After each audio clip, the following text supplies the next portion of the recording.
നമസ്കാരം, എല്ലാവർക്കും പ്രവാസി മലയാളിയിലേക്ക് സ്വാഗതം.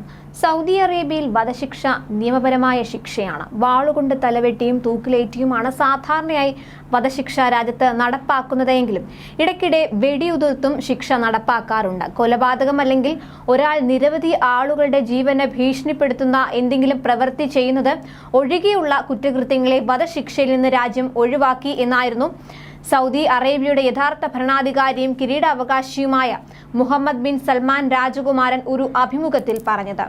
ഇപ്പോൾ കുടുംബ കലഹത്തിനിടെ ഭാര്യയെ ക്രൂരമായി മർദ്ദിച്ചു കൊലപ്പെടുത്തിയ സൗദി പൗരൻ മിഷാൽ ബിൻ മിദാജ് അൽ ഉതൈബിയുടെ വധശിക്ഷ നടപ്പാക്കിയതായി ആഭ്യന്തര മന്ത്രാലയം പ്രസ്താവനയിലൂടെ അറിയിച്ചു. കുടുംബ കലഹത്തിനിടെ ഭാര്യ സാറ ബിൻ മുഹമ്മദ് അൽ ഉതൈബിയെ പ്രതി മർദ്ദിക്കുകയായിരുന്നു. തർക്കത്തിനിടെ ചുമരിലിടിച്ചതും മർദ്ദിച്ചതുമാണ് മരണകാരണമെന്ന് കണ്ടെത്തി. സുരക്ഷാ വകുപ്പുകൾ പ്രതിയെ കസ്റ്റഡിയിൽ എടുക്കുകയും കേസ് സൗദി പബ്ലിക് പ്രോസിക്യൂഷന് കൈമാറുകയും ചെയ്തു.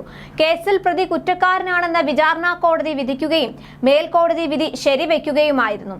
റിയാദ് ക്രിമിനൽ കോടതി പ്രതിക്ക് വധശിക്ഷ വിധിച്ചെങ്കിലും വിചാരണാ സമയത്ത് ദമ്പതികളുടെ മക്കളിൽ ചിലർക്ക് പ്രായപൂർത്തിയായിരുന്നില്ല. ഇവരുടെ കൂടി അഭിപ്രായം പരിഗണിച്ച ശേഷം ഇത് നടപ്പാക്കാനായി നീട്ടിവെക്കുകയായിരുന്നു. മരണശിക്ഷ തന്നെ നൽകണമെന്ന് പ്രായപൂർത്തിയായപ്പോൾ മറ്റു മക്കളും ശുപാർശ ചെയ്തതോടെ സൗദി റോയൽ കോർട്ടിന്റെ ഉത്തരവ് പ്രകാരം വിധി നടപ്പാക്കുകയായിരുന്നു.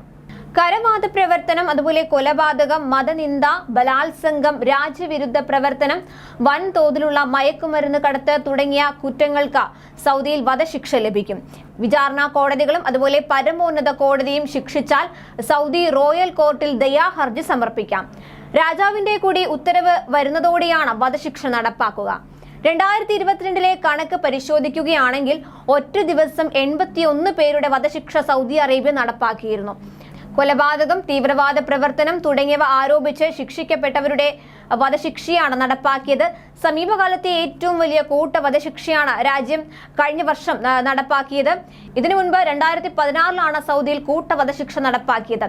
പ്രതിപക്ഷ നേതാവായ ഷിയ പുരോഹിതൻ ഉൾപ്പെടെ 47 പേരെയാണ് അന്ന് സൗദി ഭരണകൂടം വധശിക്ഷയ്ക്ക് വിധേയമാക്കിയത്. ഭീകരവാദ കേസുകളിൽ 2021 67 വധശിക്ഷകളും 2020 27 വധശിക്ഷകളും നടപ്പാക്കിയിരുന്നു.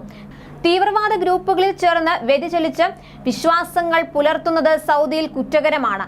ഇസ്ലാമിക് സ്റ്റേറ്റ്, അൽ ഖ്വയ്ദ, ഹൂതികൾ തുടങ്ങിയ വിദേശ ഭീകര സംഘടനകളോട് കൂറ് പ്രഖ്യാപിച്ച് അനുസരണ പ്രതിജ്ഞ എടുക്കുന്നതും ഇതിൽ ഉൾപ്പെടുന്നു. കൂടുതൽ പ്രവാസി വാർത്തകൾക്കായി ഈ ചാനൽ സബ്സ്ക്രൈബ് ചെയ്യുക.